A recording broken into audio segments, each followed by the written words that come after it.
You swear this time it's a different man. Different face, different voice, different damage. By date 3, some part of you already knows the ending. You keep going anyway. Jung's claim was brutal. The pattern may not be out there first. It may start with this man in your head, the Animus. By the end of this, you'll know why the pattern repeats and how to stop needing it to. Last time, the voice in your head grew old and wise. Tiresias, the elder. This time, the voice that argues. The one who's sure of himself, the one who never waits to be asked. And yes, the word sounds old-fashioned.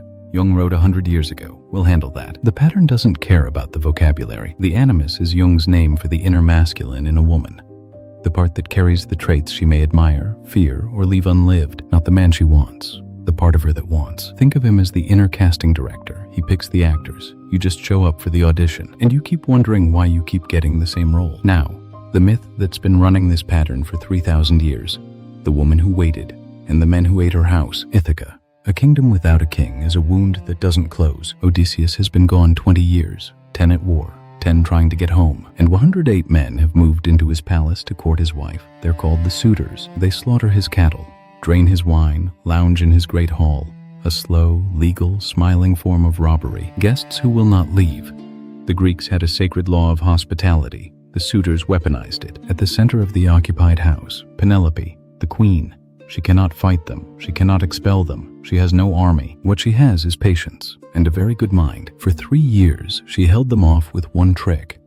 She'd choose a new husband as soon as she finished the burial shroud for her father-in-law. Every day she wove.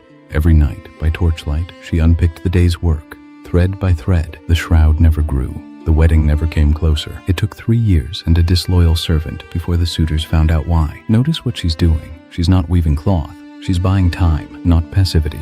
Strategy. A mind that refuses bad terms. The loom is the only power in the room, so she uses it like a weapon. In our reading, the 108 suitors become 108 versions of the same problem. Power, appetite, certainty. Men who know exactly what they want, which happens to be her kingdom. She's surrounded by her type, and not one of them can string her husband's bow. The bow waits in the storeroom. It will matter later. The suitors are what the pattern looks like from the outside. The Animus is the inside. Here's the machinery. In the Jungian model, the Animus is often described through 4 stages. The first, power, the athlete, the muscle, the protector, the man of raw force. The second, action, the initiator, the adventurer, the one who breaks hesitation with a kiss or a dare, the woman fixated on the bad boy who'll finally leave her alone. She's living in stage 1 and 2. The third, the word, the professor, the critic, the one who gives shape to thought. His danger is sharpness. His vocabulary slices. You know him. He's the one she argues with at 3 a.m. The fourth, meaning.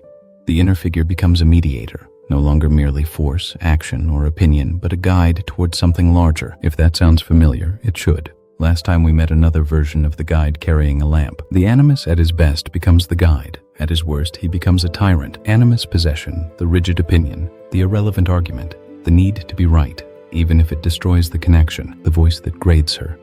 Not good enough, too late, he never really saw you. Example, she says, I'm not angry, then gives a 10-minute closing argument with footnotes. That's not clarity, that's possession with good grammar. In Jung's classical account, the father can strongly shape the Animus, just as the mother can shape the anima. Not your father, necessarily. The image of him, the committee he left in her head. In its negative form, the Animus can reduce everything to a brutal conclusion. I want love, and I'm not loved. Jung's original language about women and the Animus can sound extraordinarily dated now, because some of it is. The useful mechanism is projection.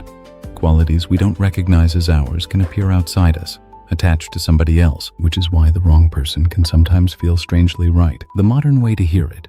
The inner companion isn't about bodies. It's the opposites in the psyche. A woman can have an inner masculine that shifts, argues, guides, regardless of who she loves. The mechanism survives the vocabulary. Back to Ithaca, 20 years. The suitors still eating. Then Penelope sets the test.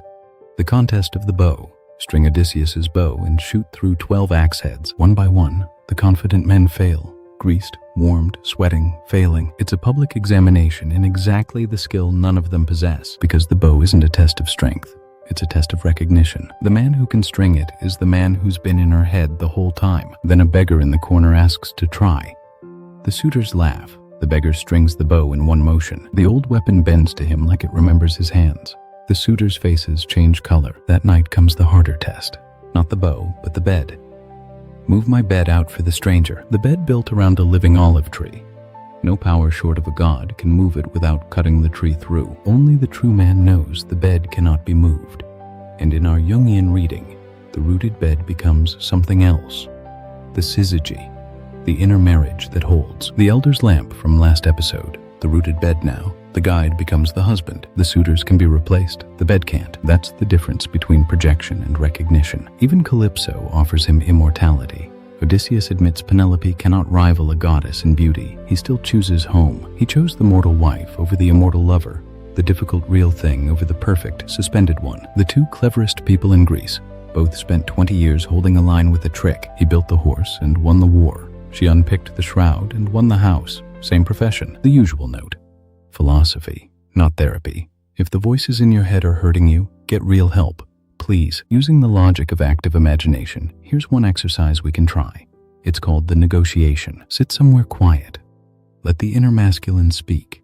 The one who argues, the critic, the one who's sure. Same method as last episode. Treat the figure as psychologically real for the exercise. But don't start by arguing with him. Ask 3 things in order. What do you want? What are you afraid would happen without you? What age do you think I am? Write the answers exactly as they come, even if they sound harsh, childish, pompous, or absurd. And sometimes that's the tell. The tyrant sounds grown up, but the fear underneath can be much older. And imagine the answer comes back. I'm keeping you safe. Safe is the only thing I'm good at. You're not obeying the voice. You're finding out when it was hired. The week challenge. Every night, one question to the inner masculine. Same question. Watch the answer change. That's the practice. Sit. Let him speak. Ask what he wants. Write what comes. The world will ask who you are. And if you do not know, the world will tell you. Sometimes the wrong man is just the wrong man. But sometimes what grips you is the part of yourself he seems to carry. The work is withdrawing the projection and meeting the man in your head. Odysseus is the integrated one, the word and the meaning, the one who passes the test, the one who comes home. Penelope unpicked the shroud for 3 years. Then she set the test.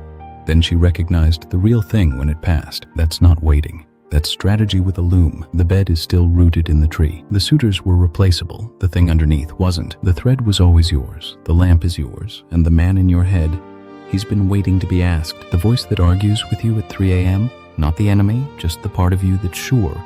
And sure of the wrong things. Ask it what it wants. You might be surprised who answers. You've met the shadow, the hero, the anima, the elder, and now the animus. One figure left. The one that contains all the others. Next time, the self. The center of the mandala. What Jung called the whole thing. Individuation.